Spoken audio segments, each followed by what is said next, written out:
This is StoryRobot. Welcome to r/Prorevenge. Our first story of today is, ruined a beep housemate's life. So I moved into a 4-bedroom uni house. I knew two of my housemates, let's call them Abby and Ben. Due to unfortunate circumstances, our previously planned housemate didn't live with us, so we found a new one, Chloe. Chloe is a horrible housemate. This becomes apparent when they never paid any bills or rent on time, smokes like a chimney inside, against our agreement, leaves home for a few days leaving a big pile of washing up for us to do, including our pots and pans, scream gaming on their laptop all the way till 5 a.m, walls are thin. Just to name a few things. Basically they suck. So it gets till about 4 months in, we cannot stand Chloe. So have a house meeting. Basically we sit there and try to explain how we would prefer they don't scream at their laptop, I assume gaming, until 5 a.m. every night as all of us get up early. Everything we bring up, Chloe denied it. We have each lent Chloe a month's rent and bills too, and Chloe hasn't paid any of us back, over $1,000 between us. Chloe denied it, saying, "I don't owe you." This point me, Abby and Ben are all pretty pissed. Then a few weeks later was a Saturday night, and being students, Abby and Ben and me invited friends round for pre-drinks. We asked Chloe first, they said they would be out, so that's fine. Turns out they finished work early, so they came home and were shocked to find people there, went up to their room. They kept coming down and turning the music down, it wasn't even loud in the first place. Chloe got so angry and threw my speaker out the window. I didn't see Chloe do it, but loads of people told me so. I'd had enough. I went to go get my speaker. Chloe came with me to my surprise. And as Chloe left, in full viability of me, keyed my car parked on the driveway. I got up with my speaker and shouting as she walked off. Luckily we have an automatic light on the side of the house, and a car was driving down my road at the time, and the driver said they had a dashcam and probably caught it out the window to me. I stopped shouting in disbelief and gave him my email address. Went about my night enjoying the party. When it was time to leave, a lot of us hadn't finished our alcohol, so left it on the kitchen table and left. When we got back the next day and had sobered up in the morning, we found all the alcohol had been taken, along with the speaker, some headphones and my laptop. Now I was really pissed. The revenge. I logged into my housemate's laptop on my email. This guy had pulled through, sent me a small clip of Chloe keying the car along with several close-up stills showing the key in contact. I first confronted Chloe asking if they knew where my stuff was, while Abby and Ben secretly recorded on their phones. Things got heated and they looked like they were going to fight me. I am big guy, 6'4", and am really not scared. I am basically just pissing Chloe off. Chloe then swung her fists at me a few times, making contact. I didn't fight back, I put my hands and arms over my head and face. Chloe then stomps off thinking they won. Let me remind you, Abby and Ben were recording. I call the police. They show up. I basically say I have good reason to believe Chloe stole my alcohol and other possessions. They go up and knock on Chloe's door. Go away.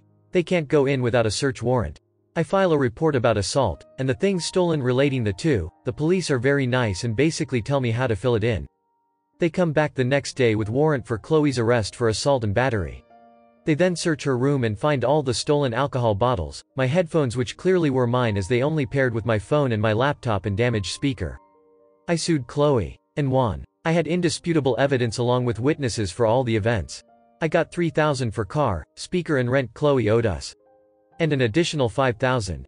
Chloe went to prison for resisting arrest, assaulting a police officer, assault, destruction of property, theft and battery.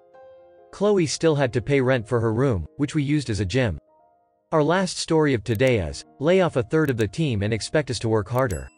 We will see about that. So this happened sometime in the 2010s somewhere in the UK, that's all I'm revealing. I worked for a medium-sized PLC in a small team that worked with the sales department getting quotes. I had previously worked in another team in a different department in the same company as well.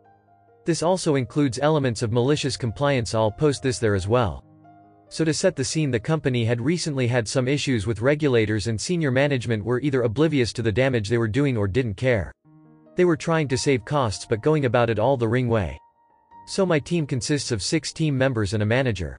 We were fairly busy and often helped out on other teams as well, and they would in turn help us.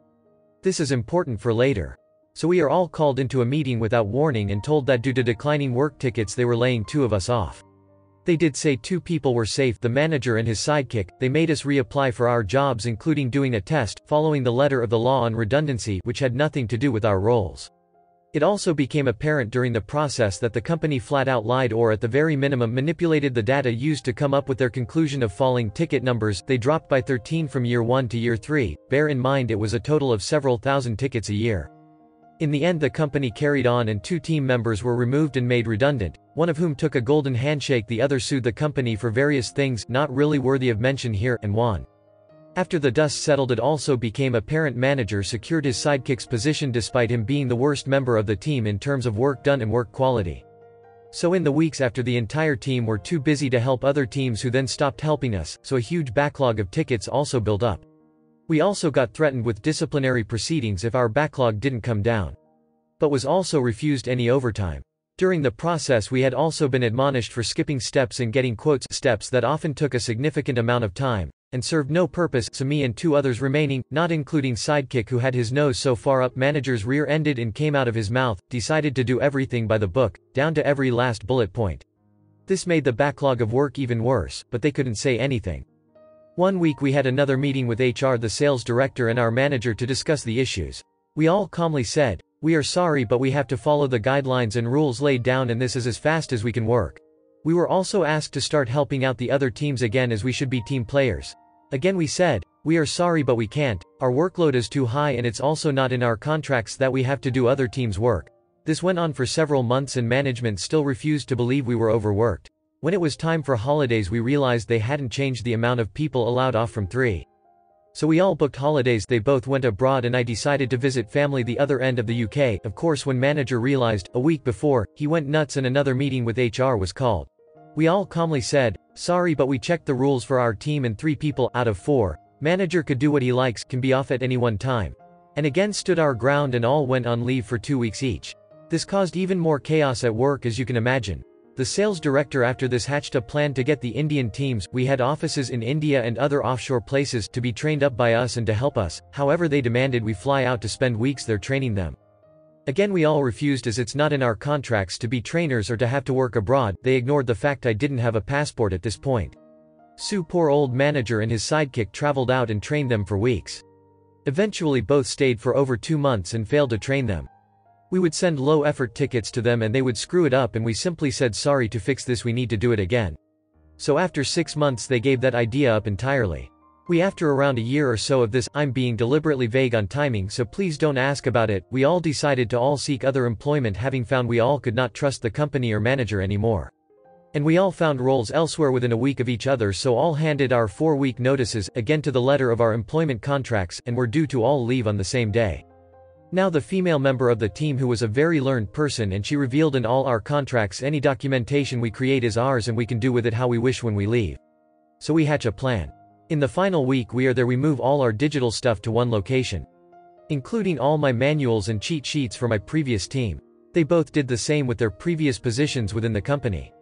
On our final day we bring in our own external drives and with its help download and removed all documentation and deleted the copies on the company systems. We all said our goodbyes and at the end of the day quite happily told our manager what we had done. He exploded and demanded it back and we calmly tell him not according to the letter of our contracts, this, waving the drives at him, is ours and we choose to remove it with us. We were later told by friends who remained that the sales director had a fit because now no one was doing quotes for him. Gladly we all have had great new places and keep in touch. Thank you for watch. Error. Problem detected. Not enough subscribers. Please subscribe, like and comment.